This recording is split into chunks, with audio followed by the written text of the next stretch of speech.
Seattle-backed homeless shelter is using tax dollars to help addicts get high and to teach them lower-risk methods of injecting drugs. Under the program, the shelter is handing out heroin pipes and posting flyers with tips on using drugs without painful needles. The city's Human Services Department says the program reflects the varying needs of those experiencing homelessness in Seattle. Jason Rantz is a Seattle radio host, often joins us here on the Faulkner Focus. And Jason, you've been reporting on what's been going on in the city for quite some time. And I'm curious, how does this help make the streets safer in Seattle? And how does it help those who are homeless? The answer to both of those questions is it does not. It very clearly is safer, I suppose, than shooting up. That part is true. They call it a harm reduction model.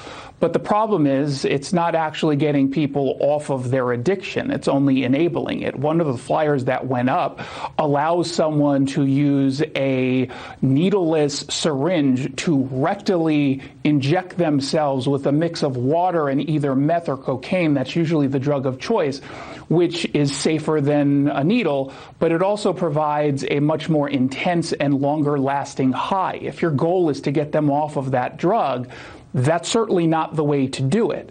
At the same time, they're still addicted, and in this case, these are people we're talking about who are chronically homeless.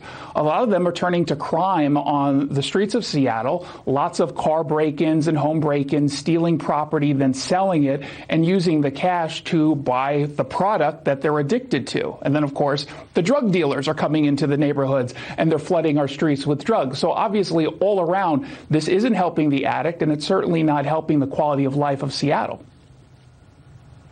You know, your city has been marked over the last few months, really since last May, the death of George Floyd, many cities across America, by protesting and, in some cases, violent rioting. I'm rather curious if anybody is protesting to say what would be better ideas and protesting against this if it, in fact, makes the streets less safe. No. Usually the protests happen, the anger happens when someone actually says, maybe we should do things a little bit differently. I mean, this is a city that has been run by far left progressives for a very long time. And every single problem that they call out has gotten worse under their tenure. And so God forbid someone step up and say, hey, maybe we should not be handing out city-funded heroin pipes to folks. Maybe we should actually be enforcing the law. But of course, that's not what happens in Seattle. They just complain when someone else steps up. Yeah, it just makes me want to ask, are they focusing on everybody or just one certain group of people? And I know libertarians will say, Kat Timpf was on with me yesterday, you know, the freedom to do the drugs and to keep these drug addicts healthier on the streets makes things better for everybody. I'm not hearing that in the argument, though, and I'd be curious to know what average people in Seattle think, too.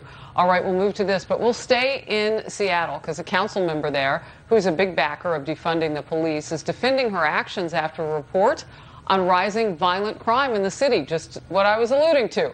She argues in Seattle there's a pattern to some media coverage of crime. When tragically it happens, some reporting suggests an untrue narrative that the city council tied SPD's hands or is unconcerned about crime. This is inaccurate and misleading. The claim that council is not showing concern is also untrue. Jason, what's the truth? Oh, I would love to see her show some examples of how they're showing concern over crime. We've had for 8 months Antifa violence and other agitators burn parts of the city to the ground, destroy buildings, murder people, and you don't hear a peep out of this council. Lisa Herbold is the one who is responsible for forwarding a poverty defense, which effectively, if it were to pass, would legalize most misdemeanor crimes in the city of Seattle if you say you're homeless or were simply experiencing some kind of mental anguish at the time. We are a victim in the city of Seattle of her policies. She has defunded the police as a result of this posture that's been so dramatically anti-police. They don't have to fire anybody. The officers are leaving. We saw a historic number of officers leave the Seattle Police Department. Yes. And while at the same time, what's been happening? We had a 26-year high homicide rate. We have overdoses going through the roof. We have all of these problems thanks to the culture of lawlessness that this council has created. Wow. And Seattle's such a beautiful city. You talk about those departures, one in particular.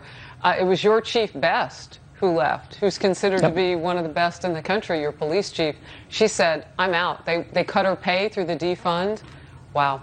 Jason Rantz, we'll have you on another day. Thank you for breaking it down for us. Thank you, thank you for watching the Faulkner Focus. My pleasure to be with you on weekdays.